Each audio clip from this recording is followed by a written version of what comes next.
ঈদ ও নববর্ষের টানা ছুটিতে পর্যটকের ঢল নেমেছে দেশের বিভিন্ন পর্যটন কেন্দ্রগুলোতে।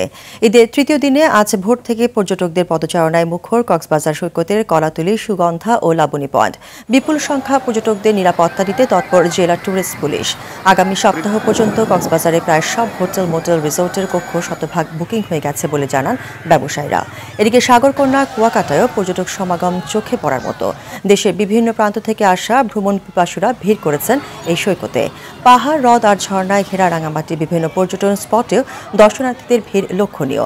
টানা ছুটিতে পেয়ে পরিবার পরিজন নিয়ে অনেকে এসেছেন প্রকৃতির অপার সৌন্দর্যের কাছে। এতে ব্যবসা বাণিজ্য প্রাণ বেড়েছে। 1, 2, 3 ঢাকায় জমি জিতে নিন 100% ক্যাশব্যাক সহ 20 কোটি টাকার পুরস্কার।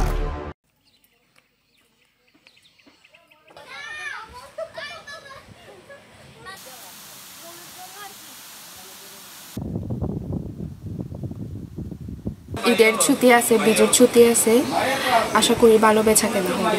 পবিত্র ঈদ উল ফিতর এবং বিজুতে আমাদের বিজুর পরবর্তী সময়ে অধিক পরিমাণে টুরিস্ট আশা করছি। প্রায় 2-3 দিন টানা বুকিং আছে, আশা করি আমরা সামনে আরো ভালো বুকিং পাবো। শুধু পর্যটক এখানে যারা আসবেন তারাই না, ব্যাপক সংখ্যায় দর্শনার্থী, যেহেতু পাশেই বাংলাদেশের ক্যাপিটাল সিটি চট্টগ্রাম, এই চট্টগ্রাম থেকে ব্যাপক সংখ্যক দর্শনার্থী রাঙামাটি ভ্রমণ করবেন ঈদ উপলক্ষে।